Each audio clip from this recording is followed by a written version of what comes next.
Time to wake to sleep with Sleep Science Today, where we learn to sleep well with your host Andrew Colsky on UK Health Radio.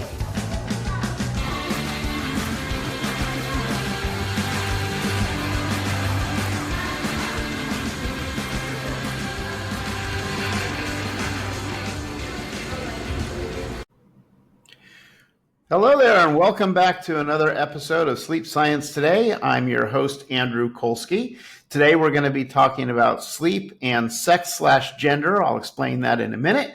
But we have a guest, Monica Mallampalli. She is a trained biomedical scientist as well as a patient with sleep apnea. She's currently serving as the executive director for the Alliance of Sleep Apnea Partners. That's found at apneapartners.org. So welcome, Monica. Thanks, Andrew. Thanks for having me today.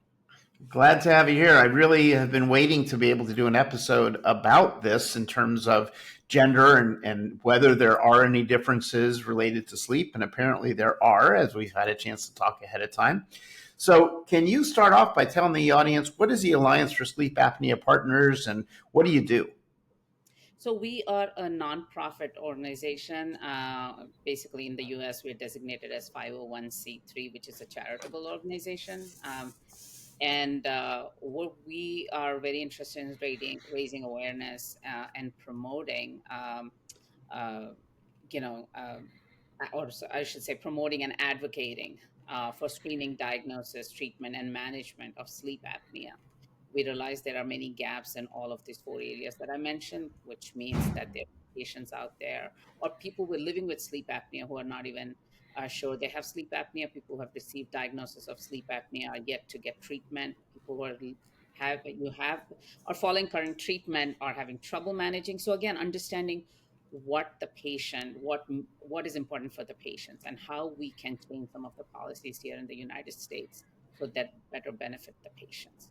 So in the end, we want people living with sleep apnea to have better health, optimal health, and have less of those chronic comorbid conditions that exist with sleep apnea. Mm-hmm. Great, because sleep apnea being such a common thing and people not even being aware that they might even have it. I know that's becoming more and more mainstream, at least in the US today, where people's awareness is growing. And, as I read things on the internet and in the news as just a basic consumer, what I tend to see is I would get the idea that sleep apnea would apply to a middle-aged man who's overweight, maybe has a lot of, a thicker neck and things like that. But is that true? Or are there other types of people that might have sleep apnea? No, that's not true. And this is one of the several myths that currently exist when it comes to sleep apnea. I mean, I'm not a typical patient. I'm Southeast Asian. I'm a woman with sleep apnea. And so I think there are several myths like that. It's definitely, it's quite common in women as well, maybe not to that extent as men. But again, there are a lot of differences there. It's pretty common in African Americans, Hispanics, Asian populations, and again, there needs to be more awareness there as well. So yeah, it's overall, I think there's just generally a greater awareness of sleep apnea, but there's still a lot of work that's needed. So when we talk about sleep apnea, I know there's different types of apnea. There's obstructive sleep apnea, there's central sleep apnea. And when you talk about, all these different groups and cultures and types of people that may have sleep apnea, is there a difference between what type of apnea different groups might have, or is it pretty much the same across the board, regardless of who you are? So let's talk about obstructive sleep apnea, which is the most common of sleep apneas. The other one is central sleep apnea, where your brain basically forgets to tell you that you're not breathing. Whereas in obstructive sleep apnea, there's truly actually an obstruction in your airways that prevents you from breathing at night. Mm-hmm. And so if you even think about obstructive sleep apnea or OSA, there's a lot of heterogeneity in this. That means there are different kinds of factors. It's very complex. So an obese person may have sleep apnea because of the fat deposition, probably in their neck. There are anatomical differences in certain races that prevents them from having, uh, or having that efficient breathing or contributing to OSA. So I think it just depends on the person, on what type. It's certainly OSA. Again, what are the different type of OSA that they might have? So there Hmm. could be certainly differences there. I'm trying to say it in a very easy way here, so your audience can try and understand. Hmm. No, I appreciate that. So, so with women compared to men, are women just as easily diagnosed with sleep apnea as men, or is there a difference in diagnosis rates and what the physical person might look like, and just tell us like what are the main differences that you see between women and men when it comes to even just diagnosis of apnea? So, Andrew, what you mentioned earlier, typically middle-aged, overweight man was what was considered, who was considered to have sleep apnea, and that's not the case with women. Women often are misdiagnosed or not diagnosed with sleep apnea. Their symptoms are very different. They present differently when they come to their doctor. They might be, complaining of not being able to sleep or having poor quality sleep, but complaining of perhaps fatigue or anxiety. And often they're misdiagnosed as having anxiety or depression. Um, and even I think there is a need for educating primary care physicians because they themselves may not realize and ask a woman or even think about it that they might have sleep apnea. Hmm. Or sometimes they are dismissed as saying, you probably just had a child, so you're sleep deprived, or you're menopausal, so that affects your sleep. So I think there's a lot of education that's needed for doctors to understand that women perhaps might have sleep apnea, and that's where they need to be able to refer to a sleep specialist to have that conversation. Hmm. Um, so because of that, we have actually developed a toolkit for women, educational toolkit to inform women that they perhaps might have sleep apnea. So, how do they recognize the symptoms in their sleep apnea and use that as a conversation starter to take it to their doctors? And there's information on the back end for their physicians to again understand where the woman's coming from, why is she initiating this conversation, and for them to then say, okay, we think you might be at risk for sleep apnea, and let's see if we can have you, tested for that. Hmm. So is that toolkit is available on our website. And so essentially what we're trying to do is really promote self-advocacy, make women understand that they have, based on the symptoms, their daytime symptoms, nighttime symptoms, that they may be able to relate to, and at least even ask that question, do I have sleep apnea? Right. So, would you mind sharing with us a couple of the types of things that might be in that toolkit? Like, for me, oftentimes when I hear any sort of information about obstructive sleep apnea, you hear that, oh, well, the person's bed partner noticed that they were snoring very loudly and then they would stop breathing and then they would, gasp for air. And then that's when they went and got it checked out. Is that the same for women? Or what types of things might women want to be aware of? No, so not all women snore. Not all women are overweight or obese. Yeah, there's tendency to have sleep apnea if you're obese, but they could have PCOS. They could have hypothyroidism that could put them at risk for sleep apnea. This is where also the hormones come into play. So I think those are some of the things that they need to be aware of, that And they could risk. when you say PCOS, can you define that for us? Polycystic ovarian syndrome is what I was referring to as PCOS. Got it. Got it.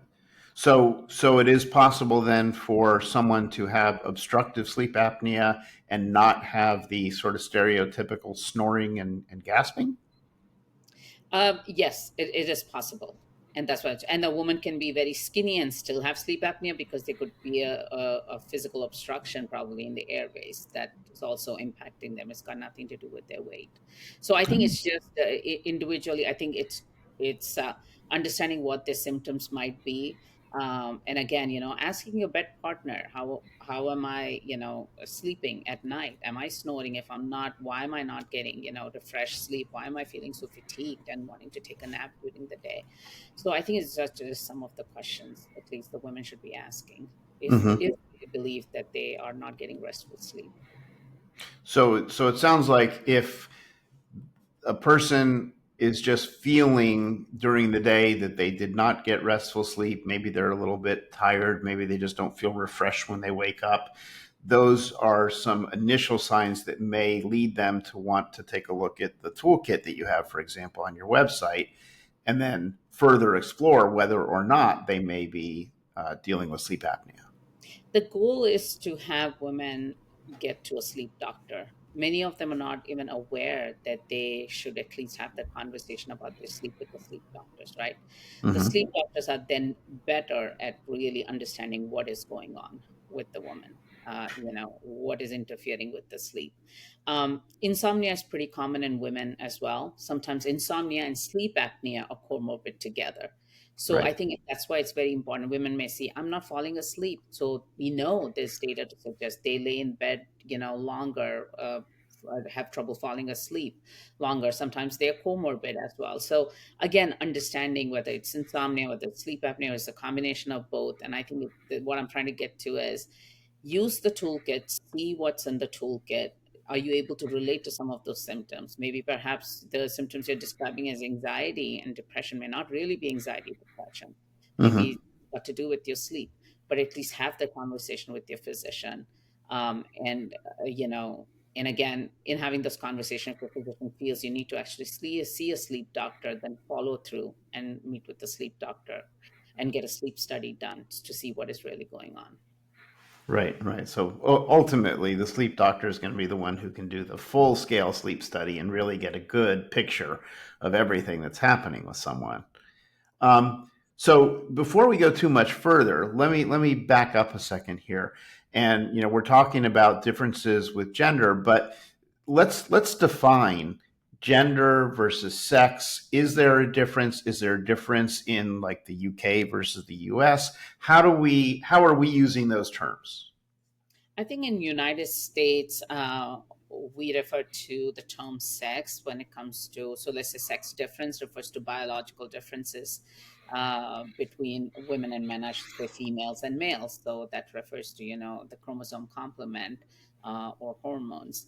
And we differentiate that from gender. When you say gender differences, it's again a person's self representation, whether they want to call themselves a man, woman. So basically, if the sex and gender are aligned, then you would say a female versus then a woman, right? So often sex differences are terminology that used in research, basic science research. Gender, again, beyond self-representation, it's also the influence of environmental, cultural, and social norms, or factors that influence how the person views themselves or represents themselves. So for example, if you're looking at something that is, in scientifically, you're looking at perhaps how a drug is being, absorbed into the body or metabolized in a body, then, the, the scientific literature would describe it as a sex difference, right? Because you're actually looking at a biological phenomena. Whereas when you're describing the influence of, let's say, a family life or some type of a factor, a social factor that influences the person's behavior, then you're referring to the term gender. But again, gender and sex will intersect with one another. It can influence, again, a person's behavior. So, for example, an anxiety that might come on because of the person, is living in a certain way. And then, of course, if it's a female or then male, that approach to things is different. Then you look at the influence of gender. And then, it's same way we consider race as another factor that, intersects with sex. Age is another factor that intersects with sex. So I don't want to get into too complicated aspects of it, just to point out that in the United States, we look at those two as different factors. But I think Europe, gender seems to be more common terminology that's used there. Hmm. Uh, But again, bottom line is understanding that there are biological aspects or factors that influence a person's health, as well as on added to that are social, environmental, and social, environmental, or cultural factors that also influence a person's health. And I think we should be understanding how all of those influence, especially in sleep health. I think it's important to understand all those factors and how they intersect with one another. Great, great. Well, let me stop us here to take a quick commercial break, and when we come back, we can get deeper into all the differences and understand really how sleep impacts us in all those different ways. So I'm your host, Andrew Colsky. We're on Sleep Science Today. We'll be back in just a minute. You're watching Sleep Science Today. If you enjoy our show, please help support us by pressing the like button, subscribe to our channel, and hit that notification bell. It'll really help us get seen, and it'll help you stay informed. All right, welcome back to Sleep Science Today. We're talking with Monica Mallampalli, and she's talking about differences between sex and gender and sleep apnea and different types of things that different people experience. And we just left off where we were going to be talking about some differences between culture and biology and hormones and things like that. So tell us, what are some of the biggest differences that you see between women and men when it comes to sleep issues? I think a couple of things that I've explained, like we know. So, for example, stress is a big factor for women, right? Mm-hmm. That will affect how they sleep. So again, eventually, understanding how that is influencing their sleep or the quality of sleep is important. There are a lot of, and I'm just talking about in general. There are certain responsibilities that are on women, maybe childbearing, as well as taking care of younger children or babies. That kind of has an impact on their sleep. Again, within some cultures, that responsibility is more on women, and that Mm-hmm. is it to probably impact their sleep. I think it's just understanding some of those things, so that could affect also the quality of sleep. Hormonal imbalances, can also be sort of an issue. That's why when I mentioned PCOS or polycystic ovarian syndrome, that is definitely a, a condition that affects some women. So I think it's just understanding some of these things. If you also look at Andrew, some of the chronic conditions that are out there, whether it's diabetes, hypertension, heart disease, is also very prevalent in women. And I've always wondered why sleep apnea, which is also pretty, um, it's one of the most common sleep disorders. Why aren't we seeing more of that in women? Perhaps it's just, again, we're not picking up as much. Maybe there's not as much understanding of the symptoms of sleep apnea, but I think we certainly need to know more how these are also connected to these other Mm-hmm. conditions. Wow. So, it's some of the things that I'm learning from you already. And I think one of the biggest things is that, you can have a skinny woman who has sleep apnea that you may not, picture that from what we normally hear about sleep apnea. And then you're right, we start thinking about cultural aspects where different gender roles in different cultures have different stressors, different types of stressors. You can have someone who works in a high stress job and is a woman and has a lot of anxiety. You can also have someone who is a homemaker, caretaker of several kids, who has also a very high level of anxiety. Different drivers, but the anxiety still impacts the body. So when it comes to being aware of this, we talked about the fact that you have this toolkit on your website that people can look at to get a better feel for whether they might have sleep apnea. What happens when it turns out that someone does have sleep apnea and we look towards the treatment aspects? Are there different things that women and men have in terms of treatments, or is treatment pretty much the same across the board regardless of gender? Um, Yes, no, to some extent. Yes, treatment has been pretty much the same, because the gold standard treatment for sleep apnea has been positive airway pressure therapy. People must have heard, the word term CPAP, where you put on Hmm. a mask and you have this machine that blows the air into your nose to basically keep your muscles open. Um, that has been the gold standard treatment, and it works pretty effectively. But there are issues when it comes to adherence to CPAP therapy. We know that women are less adherent to that therapy, and there are several reasons for that. But now we're starting to see new treatments come in, like the mandibular, or the oral appliance, let's just say, Hmm. are on the market. Perhaps that might be a better treatment for women. And again, a lot of women are often diagnosed as having mild OSA as compared to moderate or severe. So that's something women may want to try first. And again, I think I'm not a clinician, I will say that, but I think it's worth having that conversation with your doctor. What treatment is good for you? We have now companies coming in and making pharmaceuticals in this space, so I think there's something more to look forward to. So there are new treatments coming in now, so I think patients will have more options to choose Hmm. from, and decide what works for them best. But again, I encourage them to have the conversation with their doctors first, see what type of sleep apnea they have, and then what type of treatment um, works for them.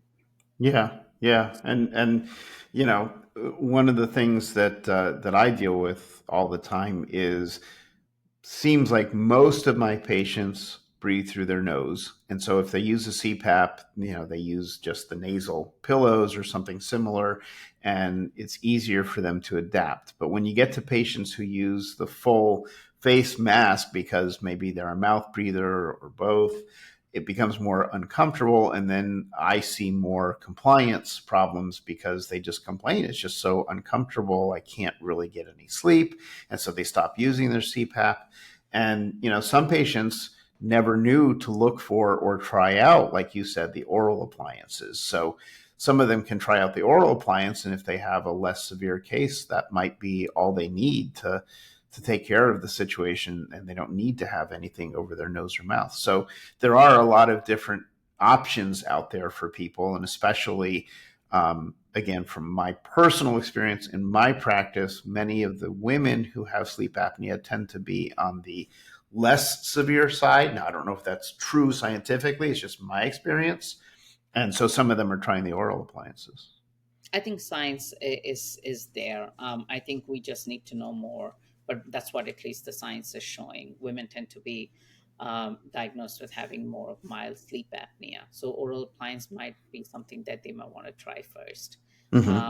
but again, it's again in conversation with their doctor. CPAP might be a better therapy for them, and again, it's on individual basis, and I think they need to at least ask about different treatment options. And there are a couple others that coming through, our FDA clearance right now. So and we have some of these treatment options as well mentioned on our website, so your viewers can definitely check that out and read about them. But again, definitely do your due diligence, your homework, and see what is out there, and is this something that you would be adherent to if you start Right. using.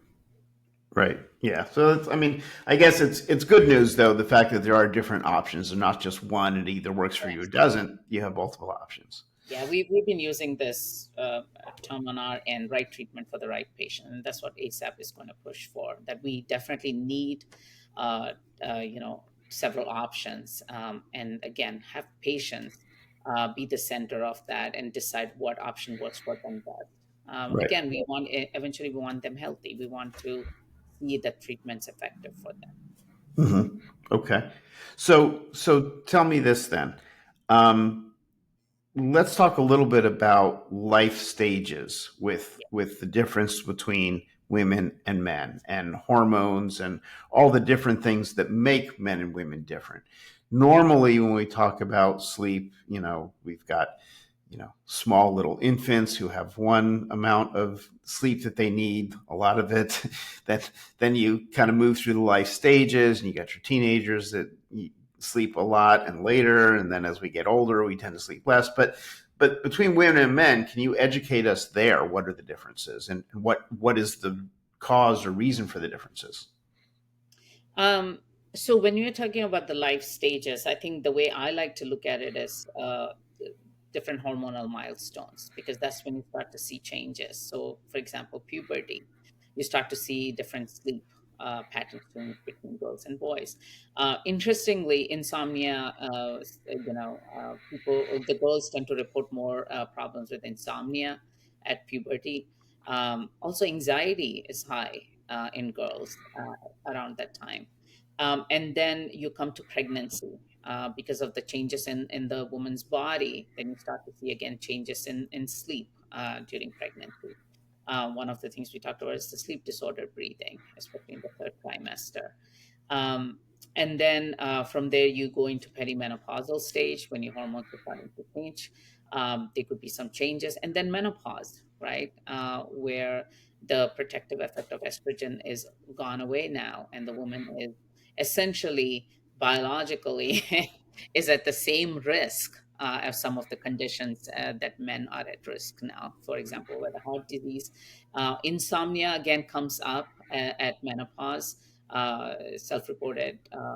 This is again, women subjectively reporting symptoms of insomnia. We know sleep apnea again is the risk is the same in menopausal women compared to men.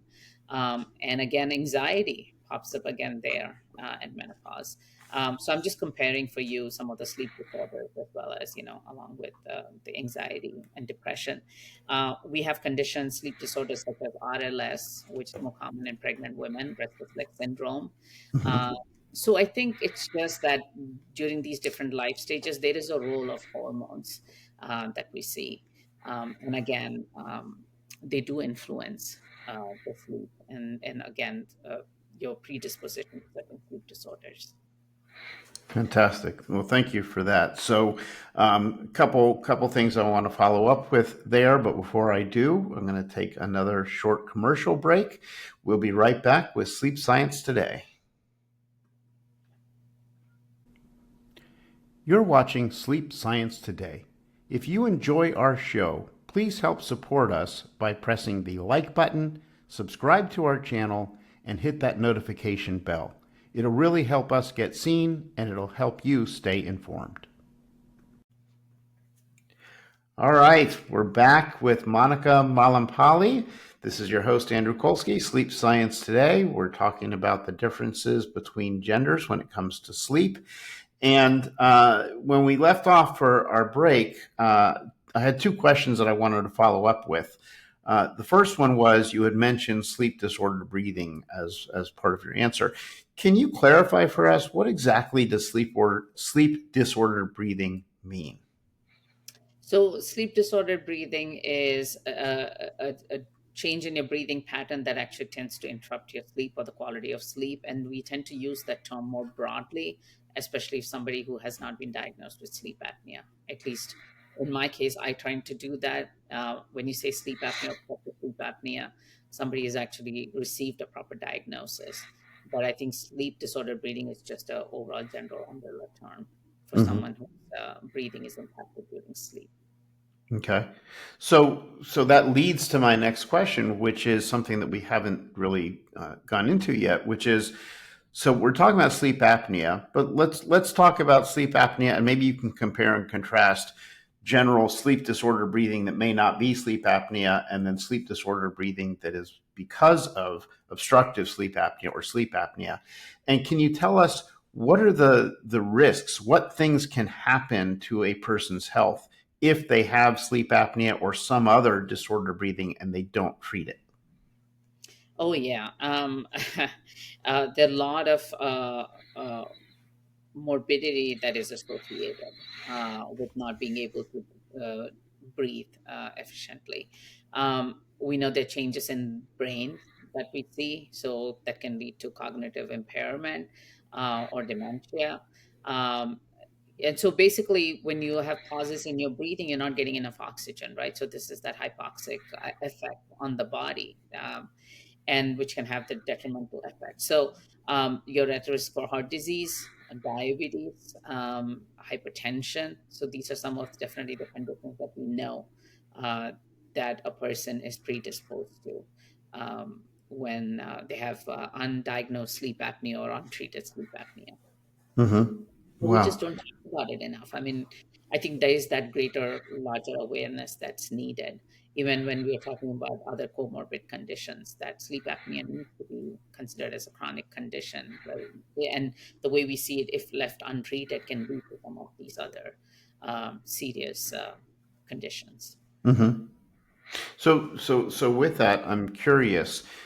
I don't know if you receive like inquiries from the public, or if you have opportunities to interact with people who just have questions about their sleep, but I know one of the big areas that is being talked about more and more, and I think there's more research being done, is this impact of sleep as it relates to dementia.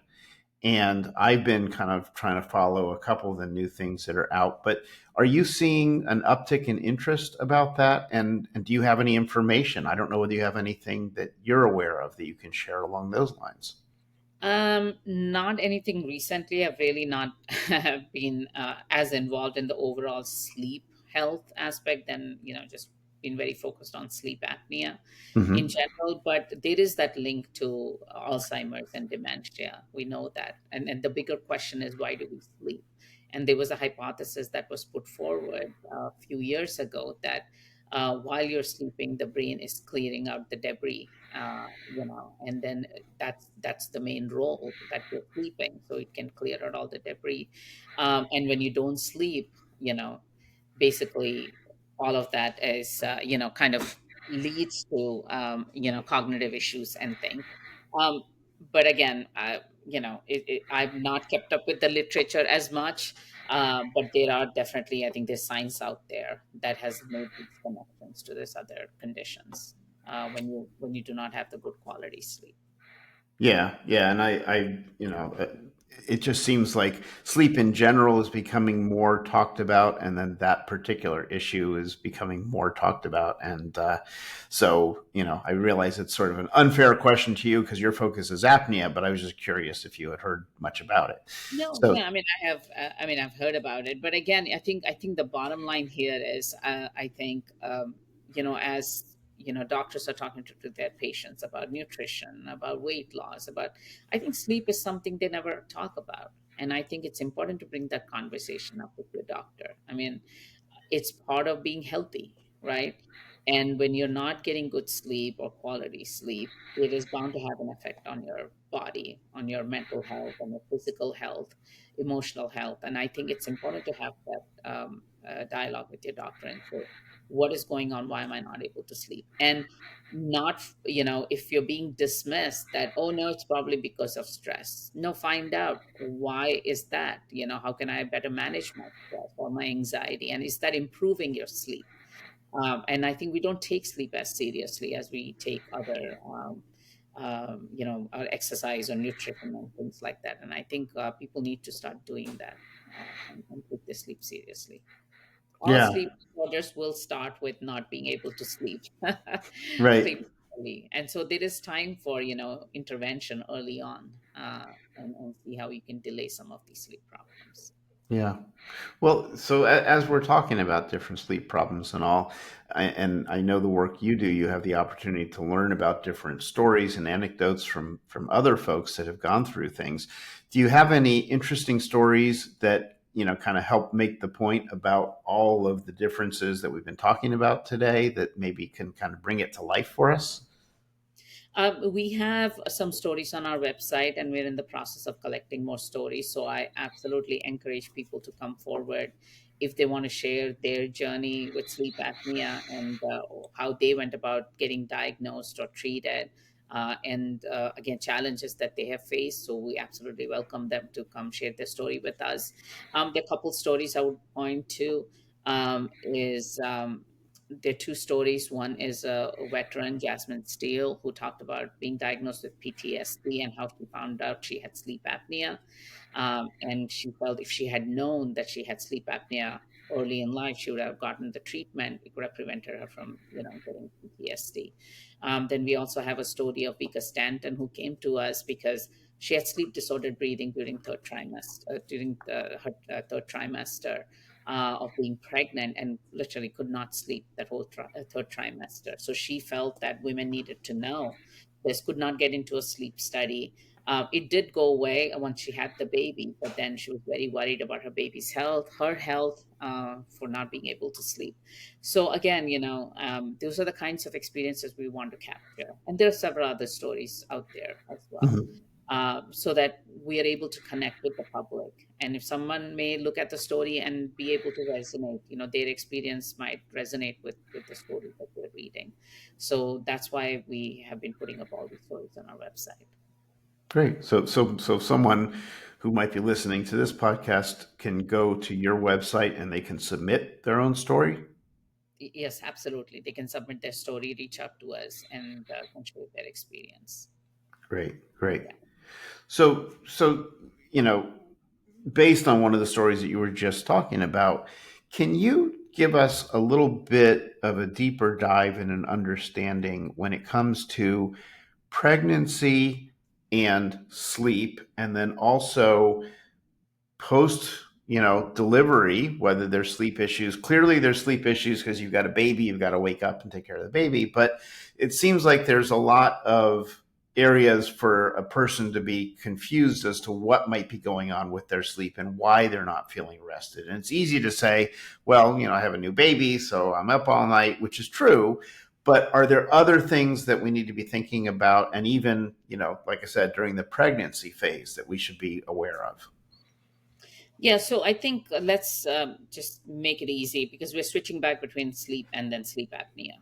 Okay. So sleep apnea is a sleep disorder. In general, I think women should be thinking about their sleep health overall when they're pregnant. Doesn't mean that they may have a sleep disorder or it will result in a sleep disorder. But overall, you want a woman who is pregnant to have good sleep, be well rested, because again, that otherwise will have the impact on her mental health and even generally the baby's health. There are challenges that come with pregnancy. So as long as they're talking to their doctors about that and ensuring they're comfortable, they're sleeping well at night, that's good. But what if you are presented with a sleep disorder during pregnancy, such as restless leg syndrome, which is a neurological condition, or whether it is a sleep disordered breathing, which is your breathing is impacted because of all the changes that your body is undergoing. And I think it's important for women to pick those up as well. And then talk to their doctors about the thing. There's a change in my sleep pattern. This is what I'm experiencing, and be aware of those and and follow up until you get some answers. Now, those might resolve just like preeclampsia, just like gestational diabetes might resolve once you have the baby. Doesn't mean that has gone away. Your body already has undergone some changes. So I would encourage women to still continue to pay attention to their sleep and try and get some answers again. Is this something that might come up later? So we know if a woman has had gestational diabetes, which was in my case, I had gestational diabetes. 2 years later, I found out I had sleep apnea. Hmm. So perhaps those were linked, and I am assuming those were linked because they were those hormonal changes as well. So again, following up with those and making sure that your sleep is again not affected or impacted. You may again, depending on how you're sleeping, and to follow up and just pay attention to your sleep. And if you suspect that there is a sleep disorder, whether it's insomnia, whether it's again sleep apnea, talk to your doctor about that. Right. Right. Wow. So, I think one of the clear messages today is that if you are a person, whether male, female, whatever age, whatever culture, it doesn't matter. If you're not feeling that you are getting well rested when you sleep, if you're feeling kind of sluggish during the day, or, any types of signs that you're not getting that refreshing sleep during the night, that there are things that could be reasons for it, and there are things that could be diagnosed and treated by your doctor or by another sleep professional. And some of them I'll tell you, in my case, I have sleep apnea, but I never would have known because I was asleep when it was happening. So the way I found out is I had gone overnight on a trip with some other folks and shared a hotel room. And in the morning, they woke up and they said, "Wow, you were snoring really loud and you were gasping for air." I had no idea. And then I went for a sleep test, and sure enough, sleep apnea. That's such an important point, because I think there's also that women tend to report more on their partner if their partner is snoring, but it's not vice versa. A husband may not tell a woman that, hey, you're snoring, or is not even aware of that. But I think having the conversation with their partner and understanding what is going on. Again, not all women might snore, but at least asking, do I snore, or being aware of that. If you're snoring, there is a problem. At least follow up. Doesn't necessarily mean you have sleep apnea. You have sleep disordered breathing, and try and understand, why am I snoring? What is interfering with my sleep? But you're right. I think it's very important to talk to the people around you, because when you're sleeping, you have no idea what is going on. And then I think having that feedback from others, definitely following up on that is important. Yeah, yeah. And then, one last question for you about the sleep apnea and testing for sleep apnea. These days, we see more and more home sleep apnea tests as options versus going into an actual sleep center and getting a full sleep study. Now, the full sleep study obviously is going to be better than the home test because you have much better equipment and more things going on. But in terms of men versus women, when it comes to the home sleep apnea testing, is there any data out there that shows any similarities, differences that you're aware of? Yeah, I think what we are hearing is home sleep testing may not pick up sleep apnea in women, especially if it's mild, maybe moderate. I don't know. But I think if you get a negative sleep test, it's still worth following up with the full sleep study.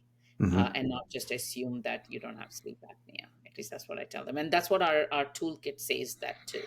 If you Right. get a negative, result from your home sleep test, I think that's a great first step to do that, because it takes time to get into a sleep study. But if your doctor insists that you get a home sleep study, get that. But then remember that if it is negative and you're still having symptoms, then to at least ask for a sleep study, or interim, set up a sleep study and still take the home sleep test to see what you have, and then follow up with a full sleep study. The other thing is, home sleep studies don't have the EEG component. They don't measure the brain waves, right? So that might be important for some women in going for their sleep apnea. So I think that's important to take into consideration too. Great, great. Well, thank you for that. And we are out of time for our show today, but this has been enlightening, and I really appreciate all the information you've been able to share. So I want to remind people the website is apneapartners.org. You can take a look at the toolkit there to help yourself figure out if you might have some sleep issues. You can share your stories. And this has been Monica Mallampalli, the Executive Director of the Alliance of Sleep Apnea Partners. Thank you so much for your time today. Thank you, Andrew. Thanks for having me.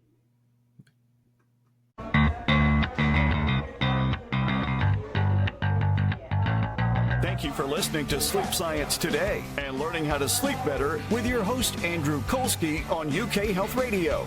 For more information on how you can achieve better sleep, go to sleepsciencetoday.com. Remember, sleep science today and sleep better tonight.